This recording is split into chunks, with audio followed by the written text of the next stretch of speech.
Boa noite, À noite. obrigada. Obrigada pela informação. Boa noite, meus amigos. Hoje nós vamos continuar, né? Nós estamos no capítulo 20, que fala sobre noções de lar. É o nome do capítulo. E é onde Dona Laura, só recapitulando um pouquinho, onde Dona Laura começa a descer com o André essas ideias novas para o André Luiz, sobre o lar, sobre o que é uma família, sobre o que é um relacionamento a dois, né? Da base de uma família, de um casal. E aí a gente lembra que aqui essa história está se passando lá nos idos de 1938, né, um pouco mais para trás, porque foi escrito nessa época. Então, assim, era uma outra sociedade. Então, o que que a gente vai lembrar de fazer? Apesar dos das ideias que a dona Laura traz nesse diálogo com o André Luiz, ser voltado, né, pra a sociedade daquela época, a gente tem como transcrever isso no tempo para nós, né, porque Kardec fala, né, do caráter progressivo da doutrina espírita. Então a gente consegue entender a ideia da dona Laura, que ela está, trazendo ao esclarecimento naquela época, naquela conversa com o André, mas a gente consegue também colocar essas ideias, essa linguagem da dona Laura, esses pequenos puxões de orelha que ela vai dar, a gente consegue colocar eles agora, no nosso momento, né, na nossa vida, na nossa sociedade. E é importante que a gente faça isso, né? Porque aí a gente não fica restrito ao pensamento de casal como era na época, né? De casamentos como era na época. Homem e mulher, a gente sabe que o tempo passou, que as famílias modificaram, né? Então, tem algum problema nisso? Problema nenhum. Então, a gente só vai adequando o raciocínio para a gente poder ir acompanhando e ir se colocando e colocando a nossa vida, o nosso núcleo familiar dentro desses esclarecimentos que ela vai trazendo para a gente. Então, nós paramos aqui no item 20.3 dessa edição do livro, e ela continua assim.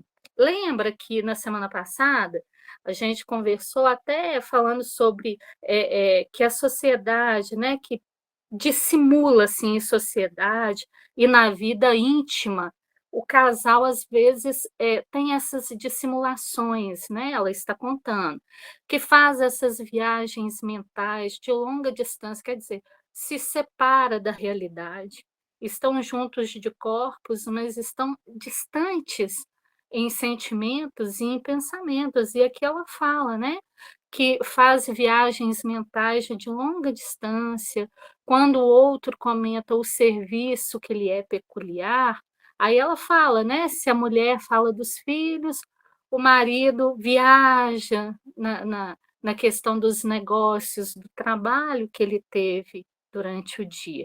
E se é o companheiro que examina qualquer dificuldade do trabalho, a esposa foge nessa mesma linha de pensamento, né, volta lá as suas ideias para coisas que são mais agradáveis ao seu pensamento naquele momento. Então, cria-se uma distância, cria-se uma distância entre o casal. As demandas, né, de sentimentos e de compartilhamento, elas vão se perdendo. E isso cria uma distância que, às vezes, no decorrer do tempo, ela acaba se tornando e pode se tornar intransponível. Cria-se um abismo, né, tão extenso entre um e o outro, que parece que um está num continente, o outro está em outro. Estão unidos por corpos, por necessidades, né, materiais, mas estão tão distantes um do outro. E aí ela continua. Esses O André continua, né? Esses conceitos calavam-me fundo e sumanamente impressionado observei. Senhora Laura, essas definições suscitam um mundo de pensamentos novos. Ah, se conhecêssemos tudo isso lá na Terra. Aí ele pega esse gancho, né? Olha, eu perdi tempo. Eu não fiz essas considerações, eu não considerei a minha união com tamanha profundidade. É isso que ele está dizendo aqui para a gente, né? E ele fala: lá na Terra a gente não pensa assim, a gente não lembra disso. A gente lembra de outras questões que envolvem o matrimônio, com as responsabilidades e no caminhar junto, mas na qualidade desse caminhar e desse estar junto, a gente não reflete. Aí ela diz assim: questão de experiência, meu amigo. O homem e a mulher aprenderão no sofrimento e na luta. Por enquanto, raros conhecem que o lar é instituição essencialmente divina e que se deve viver dentro de suas portas com todo o coração e com toda a alma. Enquanto criaturas vulgares atravessam a florida região do noivado, procuram-se mobilizando os máximos recursos do espírito, e daí o dizer-se que todos os seres são belos quando estão verdadeiramente amando. Aqui é importante a gente lembrar que esse diálogo da dona Laura com o André Luiz é sobre a visão espiritual do lar, né? Essa é a visão espiritual do lar. Aqui ela não está tratando de comezinhas situações materialistas, não. Ela está falando nos dando uma noção, uma profundeza das questões espirituais que envolvem os espíritos dentro dos lares, né? Então, é uma visão espiritual, por isso que ela é muito diferente, por isso que ela toma o André, né, de surpresa e toma nós também. E toma nós também, porque nós estamos na Terra, né? Então, esses conceitos novos aqui é uma visão espiritual para nós que estamos caminhando aqui na matéria e que podemos fazer muito melhor, porque a gente diz assim: eu não me lembro, eu não sei o que eu combinei. Tá bom, a gente não sabe o que combinou. A gente não sabe quais foram as tratativas, mas nós sabemos que nós já estamos inseridos no ambiente. Então, se já estamos, como devemos nos comportar, né? Como devemos levar esses compromissos assumidos? E aí ela continua, né? Ela fala aqui, ó, enquanto as criaturas vulgares atravessam a florida região do noivado, procuram se mobilizando os máximos recursos do espírito. O que ela está dizendo? Quando a gente está apaixonado, né, nesse período aí, né, de noivado, de namoro, as, as, os diálogos, os pensamentos, as palestras, por mais triviais que elas sejam, elas são compartilhadas, elas são ouvidas.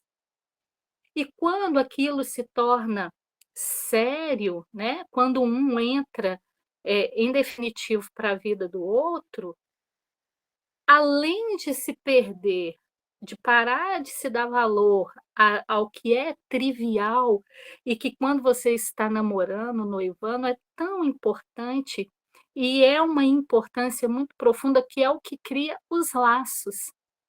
A gente está namorando, a gente ri das bobagens, né? Depois de alguns anos de casamento, até assunto sério para a gente já não tem paciência mais. Então,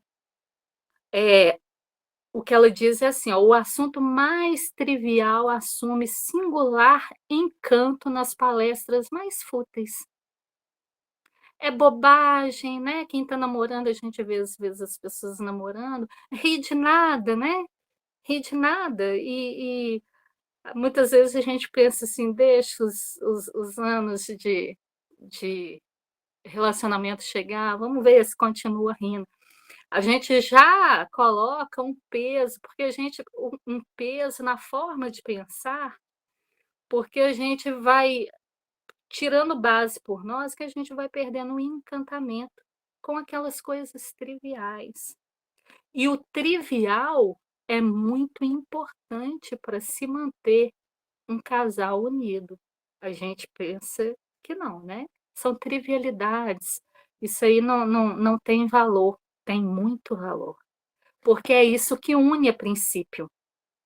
E depois, como a gente já está unido, a gente acha que não precisa mais dessas trivialidades de sorrir, de bobagens, de coisinhas, né?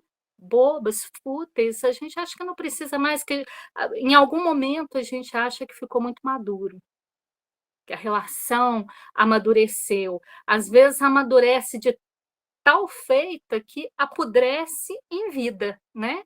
E a gente acha que outras formas de viver a relação a dois tem que ser séria, tem que ser com peso, tem que ter responsabilidade. Todo mundo sabe que tem que ter responsabilidade, né? Mas aí a gente se perde nos julgamentos. O homem e a mulher comparecem aí na integração de suas forças sublimes, mas logo que recebem a bênção nupcial, a maioria atravessa os véus do desejo e cai nos braços dos velhos monstros que tiranizam o coração. Não há concessões recíprocas. Passa-se a ver uma queda de braço, né? Um quer mostrar mais quem tem mais força, quem é que manda, né? Aqui em casa quem manda sou eu, quem decide sou eu. Nós somos individualidades, né? Cada um é cada um tem as suas habilidades, tem os seus carismas. Não está escrito em lugar nenhum que um ser humano passa a ser posse e propriedade do outro, mas a gente vai acolhendo ideias antigas, né? E é muito importante a gente lembrar isso, porque a dona Laura está falando justamente disso. Precisa se haver a renovação das ideias, né? Mas sem perder o foco do porquê que duas pessoas se unem em família. E aqui é interessante que ela vai dizendo assim, né? Que logo que casam, recebem a bênção nupcial. A maioria atravessa os véus do desejo e cai nos braços dos velhos monstros que tiranizam o coração. O que tiraniza o coração, gente? Orgulho, vaidade, aquela praga daquele trem chamado ciúme, que eu não sei da onde que as pessoas tiram que tem que ter ciúme dos outros, que o outro é uma propriedade, não pode vestir assim, não pode andar assado, não pode conversar, e por aí vai, né? Então, assim, são monstros que tiranizam esses corações que se uniram para caminhar junto em, em direções de crescimento, de progresso, que nós falamos semana passada. A família é, é uma progressão espiritual, né? A gente não está no ideal de família, porque nós ainda não estamos como espíritos ideais, a gente está caminhando, a gente ainda está, como diz Emmanuel, nós estamos mais perto do início do que do final. Então, o progresso ainda está se fazendo, né, não está. E penso que esse progresso de família, de união, de lar, ele se estabelece com as suas potências quando os espíritos alcançam a sua condição de perfeição, porque aí é outra sociedade, é outra forma de ver um e outro, né. Eh E aí ela fala que, ó, não há tolerância e, por vezes, nem mesmo fraternidade. A gente não tolera e nós também não somos fraternos. Só um minutinho que eu vou fechar a janela aqui, gente.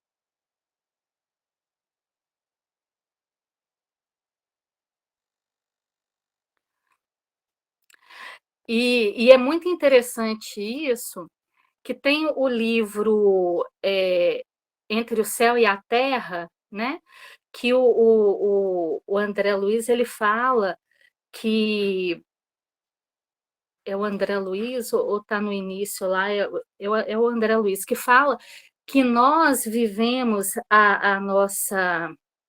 as nossas encarnações, né, nos revezando em quem fere quem fere mais. Então a gente acaba se tornando nessa construção, nesse desenvolver de caminho, a gente acaba se construindo para nós uma parceria de infortúnios. Isso está lá no livro Entre o Céu e a Terra. Parceria de infortúnios. Quem fere mais, quem vai mais à forra, não é? Emmanuel já fala isso para gente, que a gente fica dando voltas nas nossas encarnações, nas nossas reencarnações, a gente fica dando volta. Muitas vezes como se fosse um cão atrás do próprio rabo. A gente não deixa para trás velhos costumes, posturas adoecidas, né? É, é, eu sou ciumenta, você ciumenta para sempre. A gente tem que mudar o tom, né, a gente tem que mudar a nota. Não pode ser assim, porque senão a gente vai ficar uma hora a gente martiriza a pessoa, na outra hora a gente é martirizado por ela, e a gente vai sair disso quando? Quando? E cada vez mais feridos. A gente não precisa disso, né. E ela diz assim: "E apega-se e apaga-se a beleza luminosa do amor, quando os cônjuges perdem a camaradagem e o gosto de conversar. Daí em diante, os mais educados respeitam-se, os mais rudes mal se suportam, não se entendem. Perguntas e respostas são formuladas em vocábulos breves. Por mais que se unam os corpos, vivem as mentes separadas, operando em rumos opostos, que é o distanciamento que a gente estava falando, né? Tem uma distância, cria-se entre o casal, uma distância tão grande que depois que vai tentar resgatar, né, é praticamente como tentar atravessar um continente, a nado de tão longínquo que ficou o outro.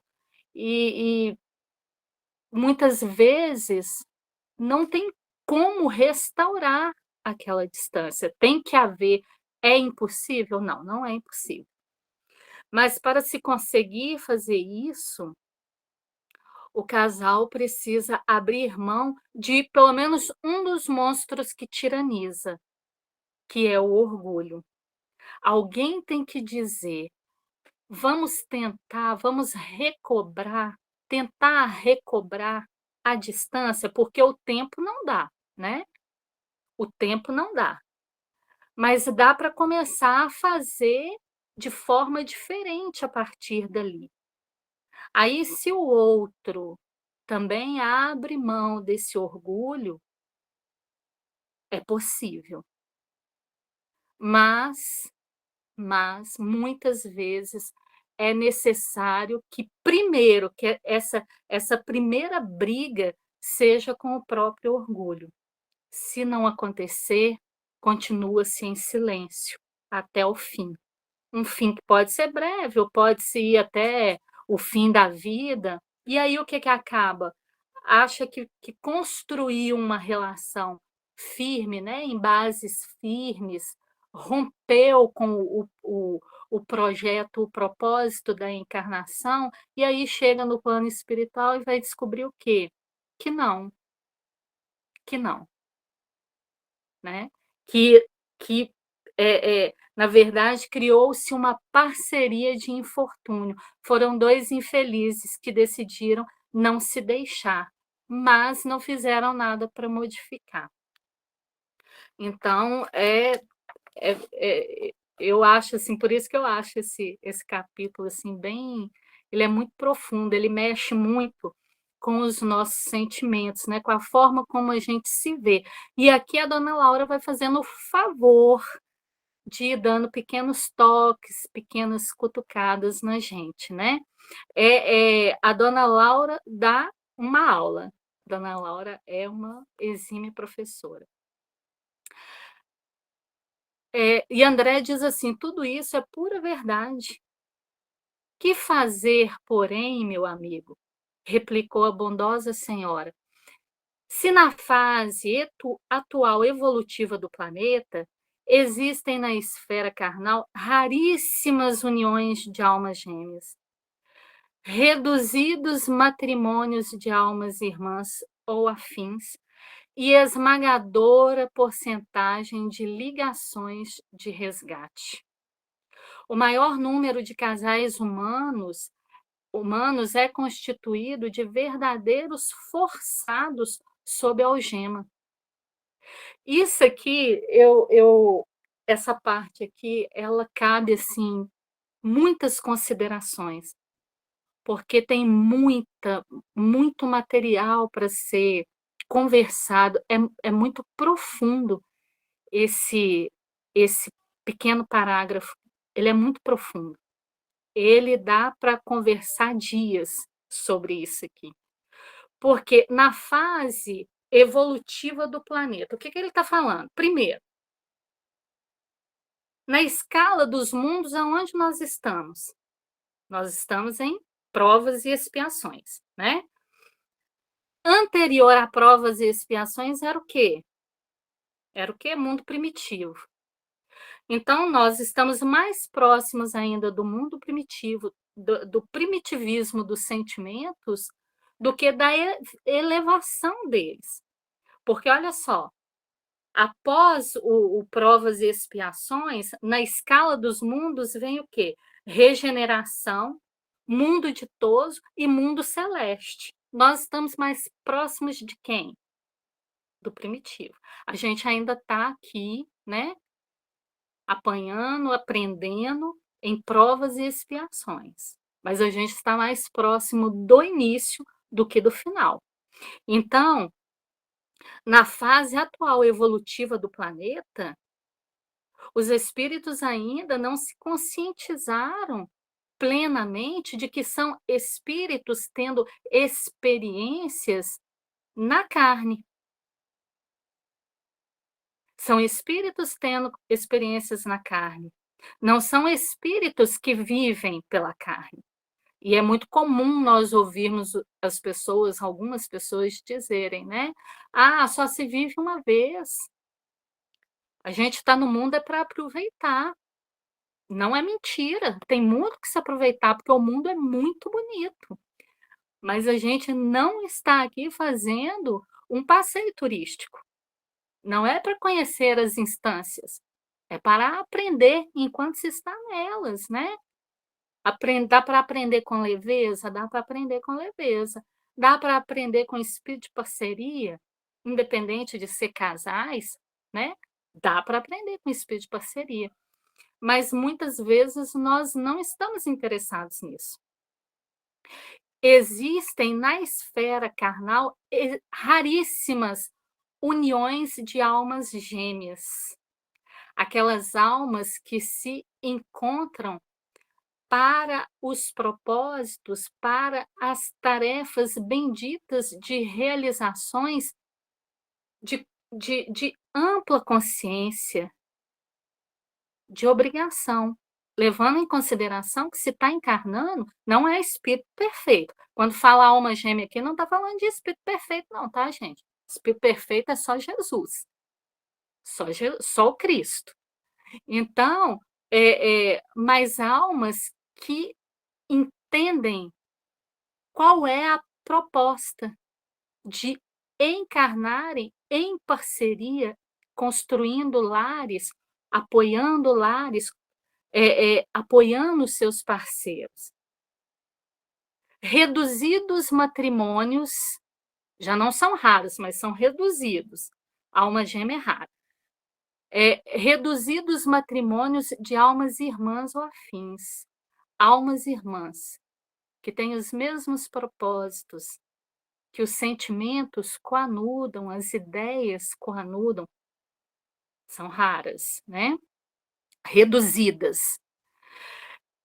E a esmagadora porcentagem de ligações de resgate.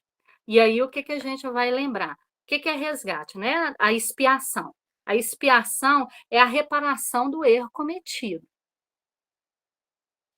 Então, são os resgates, aquelas coisas que não dá para você fugir. Não tem como você fazer uma plantação de espinhosa lá, vamos colocar uma plantação de abacaxi e dali brotar uvas, né? Ou você planta abacaxi ou você planta um vinhedo. Não tem como. Então, a esmagadora porcentagem de ligações de resgates, onde a gente vem com os irmãos, com a família, no núcleo familiar, com as pessoas com quem a gente precisa reestabelecer as comunicações, as ligações afetivas, irmãs, sobre a ótica de consertar, de reparar. Então, o número esmagador é de quem vem nessa condição de ligações de resgate. O maior número de casais humanos é constituído de verdadeiros forçados sob algemas.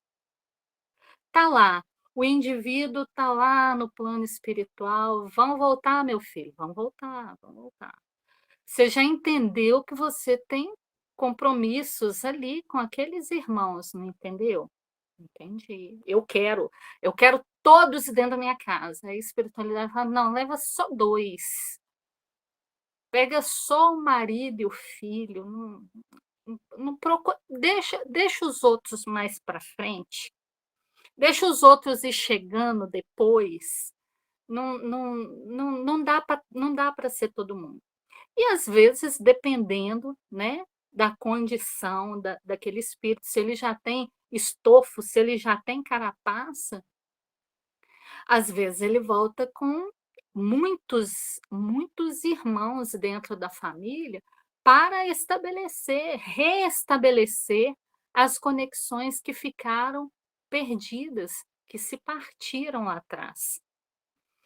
E só que muitas vezes é dentro desse sentimento de forçados sob algema, de forçados.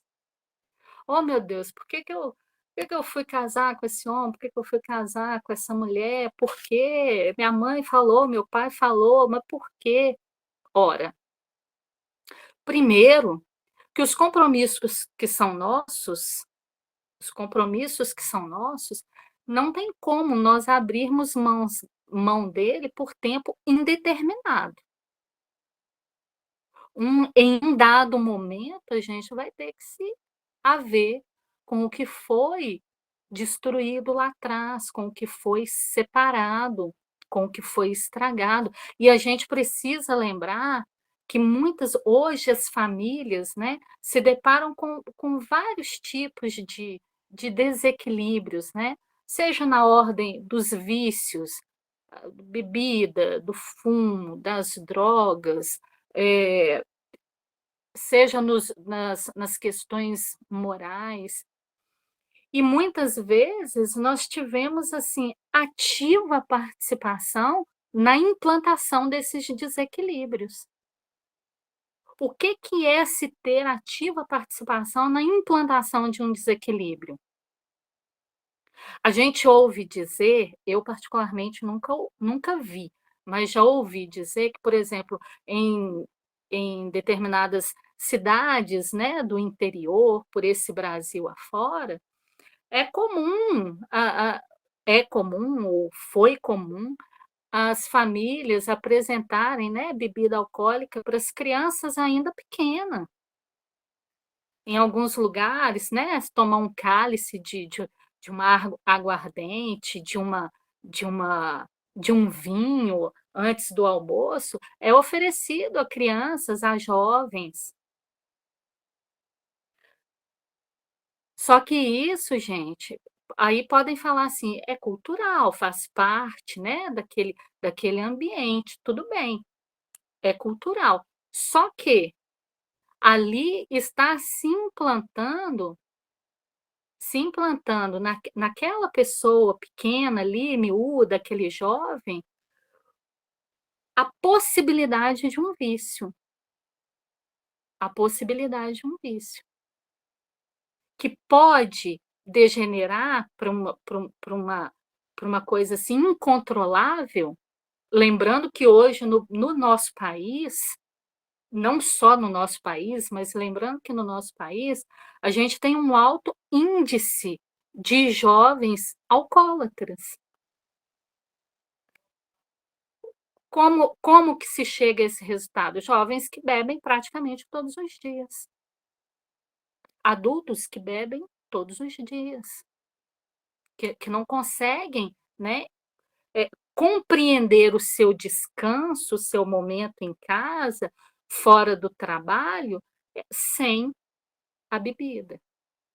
Estabeleceu-se ali um vício.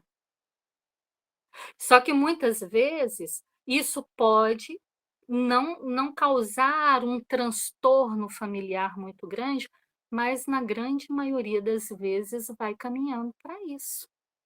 A pessoa tem alguma desilusão amorosa, alguma desilusão no trabalho, com amigos, ela vai buscar aquela muleta aonde ela se sente mais confortável. É uma regra? Não, mas é amplamente usado, né. Então, só que aí, essas pessoas estão dentro da casa da gente, conosco. E aí a gente não bebe, a gente não fuma, a gente não faz uso disso, ou não faz uso daquilo, e a gente pensa assim: "Mas por que, gente, dentro da minha casa, do meu lar?". Ora, né, dona Laura está falando aqui, ó, ora, eh, essas relações, elas não se deram, não começaram nessa encarnação. Elas começaram muito antes, porque se elas tivessem começado na última, na nossa encarnação anterior a essa, os nossos delitos seriam muito menos. Os nossos delitos são muito grandes, porque a gente vem errando há muito tempo. Então, quando o tempo vai passando, que é o quê? Que Kardec fala, que é a progressão, né, a progressão vai se instalando e a gente progride também, não progride? As ideias que a gente tinha ontem, elas já não fazem mais parte da gente, ideias que às vezes eram escalafobéticas no nosso passado, elas já não se criam mais, então a gente também vai progredindo. Só que quando nós vamos progredindo, nós vamos percebendo, isso é energia, é energético, é consciência, a gente vai percebendo a necessidade de vir repavimentando a estrada que a gente foi reorganizando. Nessa estrada estão os espíritos que caminharam com a gente, né. Então, muitas vezes a gente se encontra dentro das uniões, né, como se a gente tivesse preso, algemado ao marido, ou o marido a uma esposa muito difícil, ou vice-versa, né. Por quê? Porque é chegado, sempre é chegado o momento de repavimentar o caminho. E aqui, se a gente for nessa toada aqui, só nesse pensamento que Dona Laura traz para a gente fica aqui 3 anos.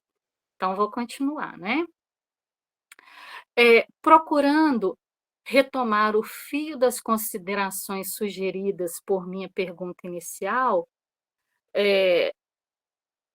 continuou a genitora de Lísias. As almas femininas não podem permanecer inativas aqui. É preciso aprender a ser mãe, esposa, missionária e irmã.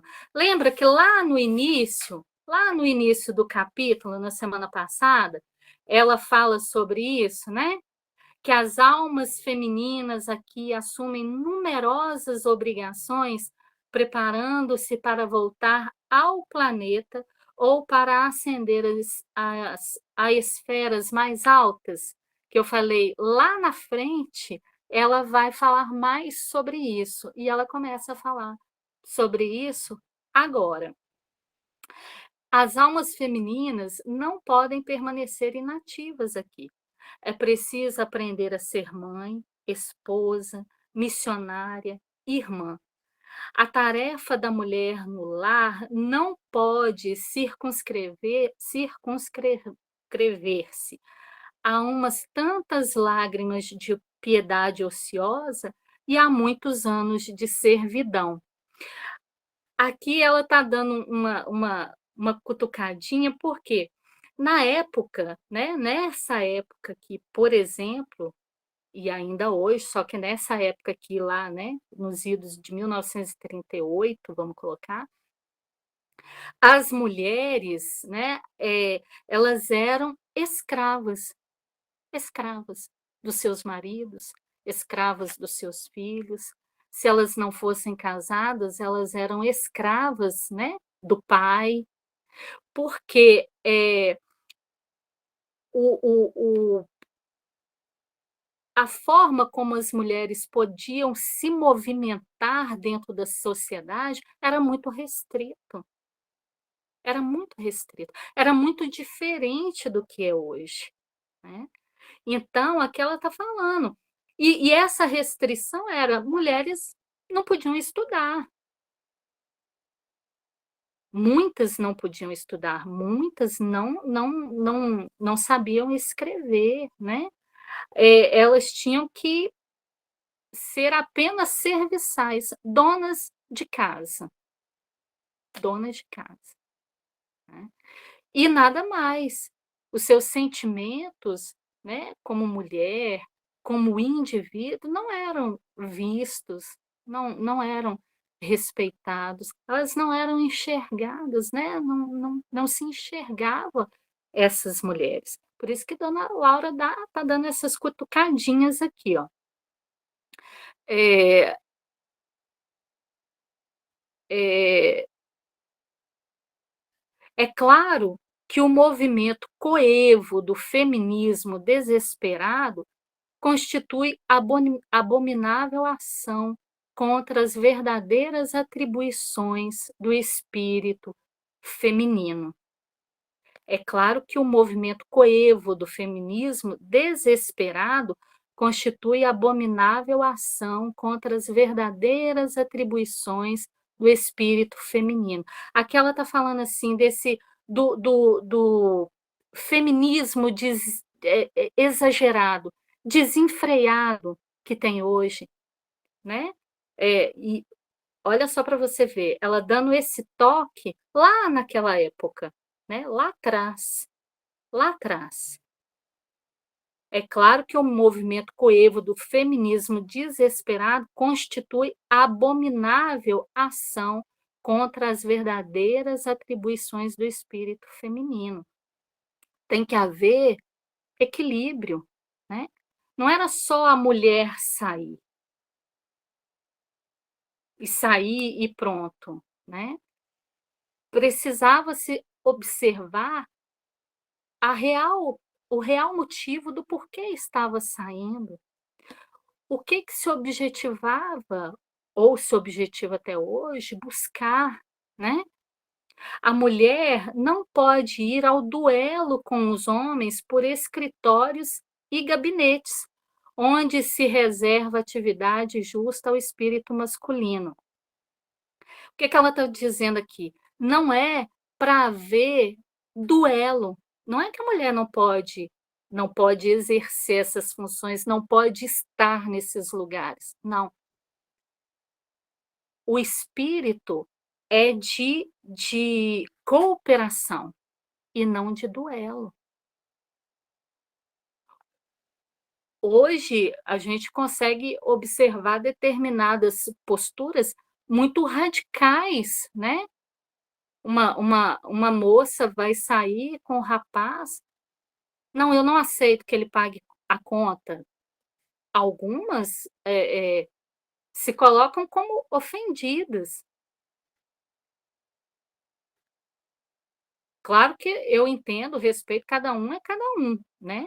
Mas às vezes há um comportamento exagerado, exagerado. E a dona Laura, eu estou trazendo isso para o nosso momento aqui. Dona Laura está falando sobre um outro aspecto, mas que dá para a gente fazer esse desdobramento no tempo, né? Trazendo para a gente, para as nossas vivências de hoje, né?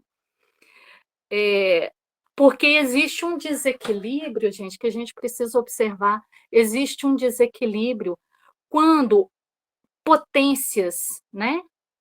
Uma potência, uma energia masculina, uma energia feminina. E Jung falava sobre isso, né? Do ânimos e ânimos e ânima. Quando essas potências são tolhidas em si, elas acarretam um desequilíbrio.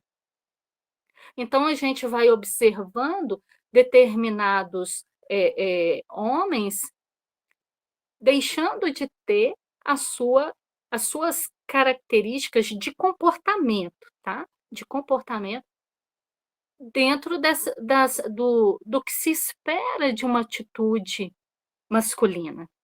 E mulheres da mesma forma. Então, o, os duelos vão minando ambos os lados, vai tolhindo as suas energias, né, criadoras, porque na natureza tem que se complemento. As energias irmãs, elas se complementam. Por isso que lá atrás, lembra semana passada que ela fala sobre o vértice? Então, deixa eu ver aqui onde eu parei. Aí ela diz assim, ó: nossa colônia, porém, ensina que existem nobres serviços de extensão do lar para as mulheres. A enfermagem, o ensino, a indústria do fio, a informação, os serviços de paciência representam atividades assaz expressivas. E isso aqui é muito interessante, porque se a gente olhar isso, a gente só sem pensar, a gente pode até achar que Dona Laura está sendo machista, mas não. Ela está dizendo aqui que tem serviços que só mulheres podem desempenhar, sem desrespeitar os homens, tá?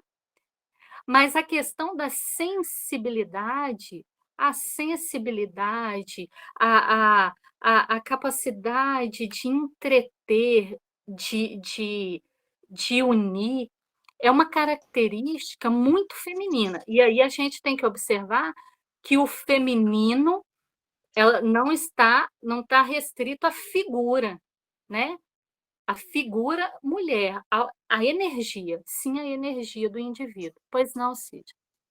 Eu queria fazer só um comentário, porque essa parte me provocou muita reflexão, porque outras culturas já trazem digamos assim, essa informação do masculino e do feminino, como, por exemplo, o yin e o yang da cultura do Tao, né, da cultura taoísta chinesa, e as culturas orientais, né, da Índia, de certa maneira, traz isso. Agora não vou lembrar o nome que eles utilizam, mas é uma tendência do universo essa polaridade. Agora, o que a doutrina espírita nos ensina é que um dia, quando formos espíritos puros, todos nós agregaremos, assim, na nossa bagagem espiritual, no nosso modo de ser, na nossa maturidade espiritual, ambos, né, é, é, é, esses lados, esses dois lados. Agora, enquanto nós estamos na caminhada, ora nós tendemos a expressar mais continuamente, mais permanentemente, um lado ou outro lado. Então, essa sabedoria divina, o que ela nos permite? Que ao longo da nossa caminhada, nós vamos aprendendo a manifestar essas duas potencialidades, do mais masculino, do mais feminino, ou essa polarização. Porque quando nós temos um corpo masculino, esse corpo foi formatado pela sabedoria divina também ao longo dos anos, de maneira que o processo hormonal, o processo constitutivo desse corpo aflore mais algumas tendências, né? O corpo muitas vezes é programado para isso, porque as características do corpo feminino e masculino é indiscutível que são diferentes. Os, os hormônios, né? A própria ciência já informou isso. Então, isso está dentro de uma sabedoria divina. Não é que um tenha mais capacidade do que o outro, né? Tanto um como o outro têm as mesmas capacidades por exemplo, executar qualquer atividade, porque o intelecto que comanda tudo, né, ele não tem diferença. Mas as potencialidades, elas foram feitas para desenvolver um determinado lado. Então, por essa sabedoria divina, um espírito que usa uma ferramenta, né, de um corpo masculino, evidentemente que ela vai ter ganhos em desenvolver determinadas nuances desse aspecto. Talvez esse espírito que está habitando um corpo masculino já pode ter tido uma caminhada longa no corpo feminino e desenvolveu alguns aspectos dessa percepção. Mas o fato de estar num determinado corpo, de repente, tem um planejamento para que ela desperte para outras. Então, é muito contraproducente essa competitividade, digamos assim, em qual que é o mais capaz, qual que é o melhor. Então, o que a dona Laura está falando aí? De certa maneira, dentro de um corpo feminino, existem alguns anos, algumas perspectivas que são mais favorecidas. E também é dentro de um planejamento. Porque, como espírito, nós vamos periodicamente alternar essas situações. Quem está habitando um corpo feminino hoje, no futuro pode estar no corpo masculino, e aí? E quando ela estiver no corpo masculino, ela vai ser contra ela mesma, vai tipo assim, tentar se aniquilar a si mesma. Então, por isso que ela está falando desse feminismo predatório.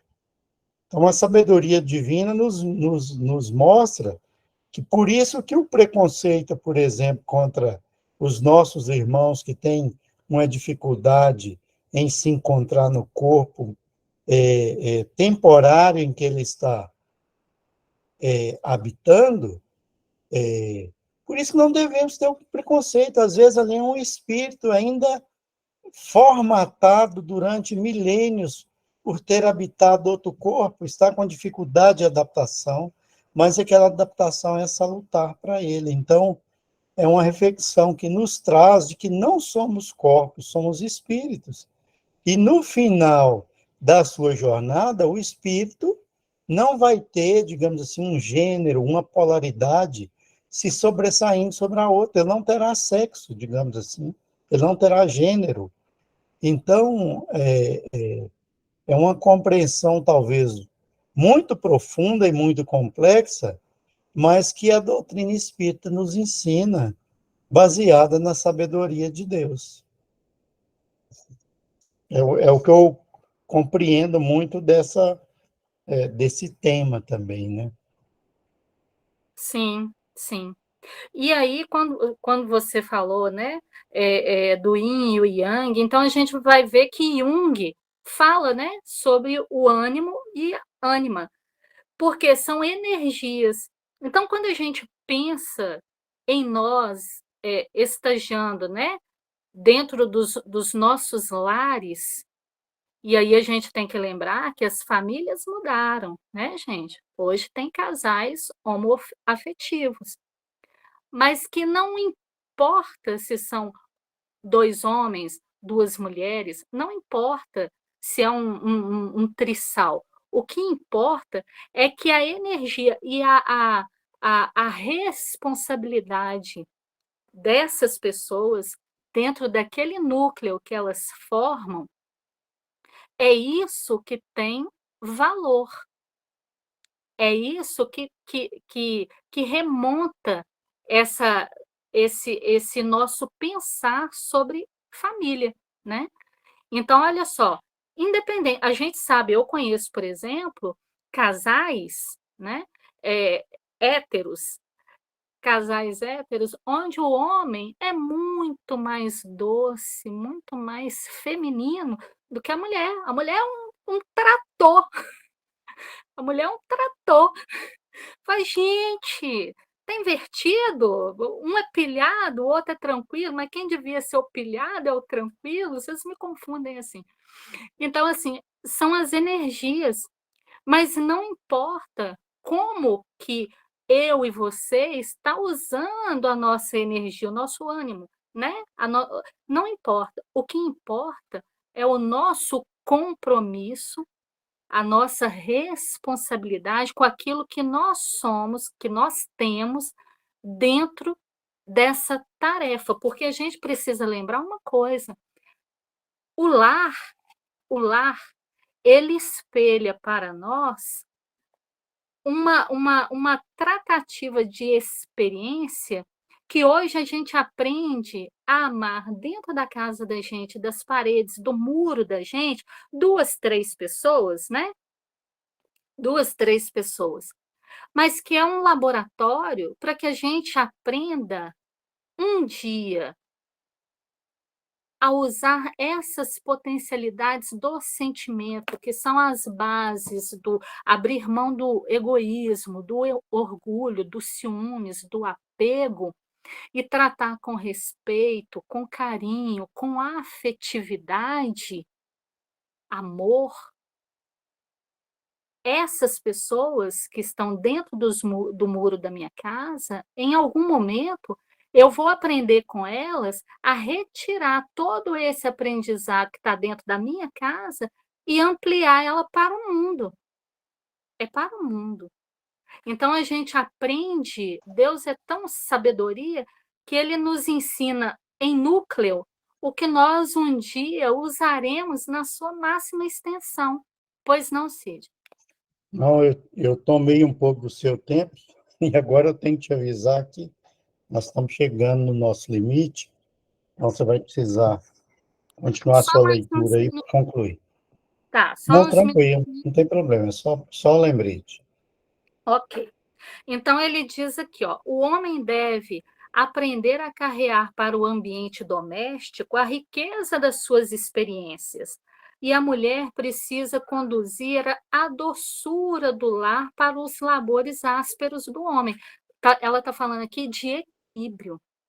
Um favorece ao outro aquilo que tem de sobra em suas compreensões, né?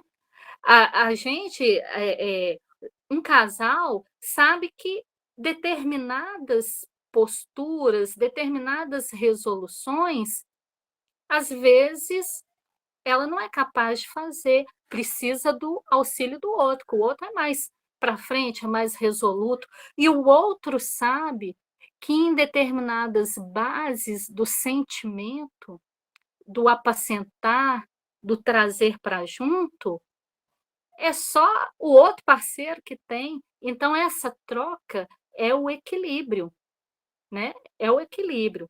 E aqui, como ela está falando, né, dessa responsabilidade que a mulher, o homem e a mulher têm dentro de um lar, mas ela está, né, trazendo uma claridade sobre essas funções femininas, ela continua assim, ó, que eu achei muito bonito. Dentro de casa, a inspiração, fora dela, a atividade. Uma não viverá sem a outra. Precisa haver, né? Aquele que cozinha e aquele que caça. A gente vem na evolução desses comportamentos, né? Um grupo saía para caçar, o outro ficava para preparar. A gente está dentro desse caminho ainda. Só que é um caminho modificado, que foi sendo modificado dentro do processo da evolução. Uma não viverá sem a outra. Como sustentar-se o rio sem a fonte? Isso aqui é muito bonito, gente. E como espalhar-se a água da fonte sem o leito do rio? Você pega um rio aí muito extenso, vamos pegar o nosso Amazonas aí, muito extenso, né? Você vai lá e seca a fonte. O que vai ser desse rio? Um rio sem fonte, ele deixa de existir, né? Ele deixa de existir. E, ao mesmo tempo, esse veio, né, de água, ele precisa de um leito, ele precisa de um caminho para ele passar, ele precisa de uma direção. Então, são duas partes muito preciosas do mesmo conjunto. Uma está na base que realiza essa nascente, né? Esse fluir. O outro está na extensão, que vai dando direção. Eu achei muito bonito assim, esse exemplo que ela usou. Então, por quê? Porque ela coloca aqui o lar é fonte. O nosso lar, a nossa casa, né? O ambiente onde a gente foi chamado a participar e cooperar é a nossa fonte. Não pude deixar de sorrir ouvindo a interrogação, né, de Dona Laura. A mãe de Lísias, depois de um longo intervalo, continuou. Quando o Ministério do Auxílio me confia crianças ao lar, minhas horas de serviço são contadas em dobro, o que lhe pode dar ideia da importância do serviço maternal no plano terreno. Aqui ela está falando que ela ganha em dobro quando ela trabalha com crianças, né? Quando ela é chamada a trabalhar com crianças. Então, aqui, ela meio que coloca, né, a mulher como se fosse o núcleo de um átomo, né? Mas a gente precisa lembrar que o átomo, né, é uma carga positiva e uma negativa. Precisa dos dois para ser átomo. Mas a mulher como um núcleo, né? A mulher como núcleo. Então, a gente observa, por exemplo, que em algumas famílias, a família se reúne na casa da mãe, da matrona, né? No fim de semana, para o almoço. E muitas vezes, quando a matrona desencarna, acaba a família, acaba a reunião de família. Acaba a reunião, acaba a família, ninguém mais junta, né?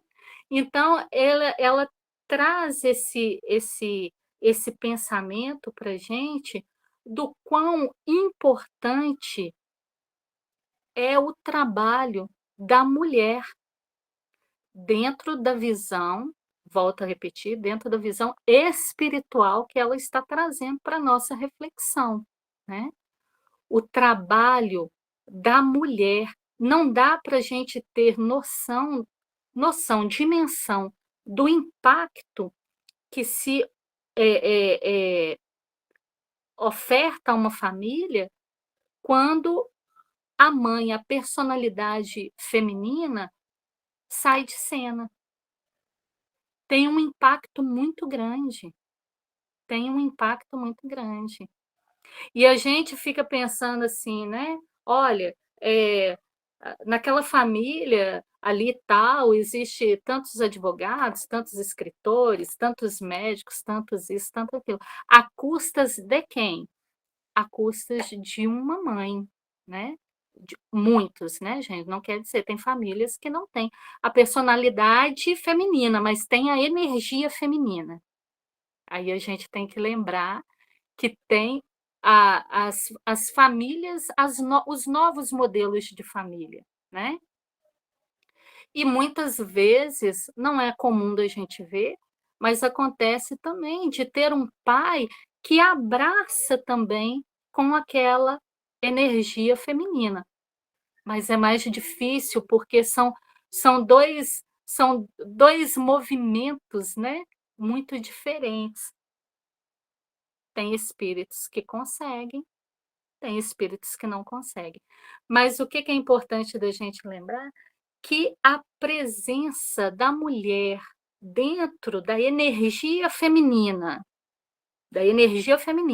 Aí a gente vai lembrar que tem casais homoafetivos que um parceiro é muito mais carinhoso, né? Ele está nesse processo do vértice, do vertical, enquanto o outro está no processo do horizontal. Então, a gente observa que tem essa doçura, que tem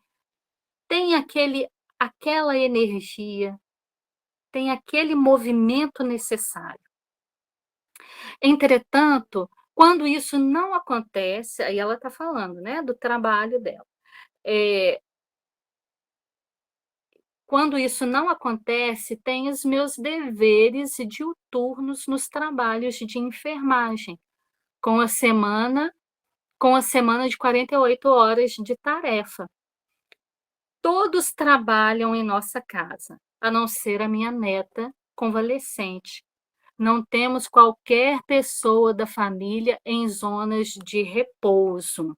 Isso aqui ela deve ter ficado muito envaidecida, num bom sentido, né? De ter todos os seus queridos trabalhando, ativos. E a gente consegue se colocar no lugar dela, né? Quando na família da gente as pessoas estão trabalhando, estão sendo ativas, estão lutando. Elas podem ter problemas? Tem. Todo mundo tem problema. Elas podem ter desequilíbrios? Tem. Nós somos desequilibrados muitas vezes.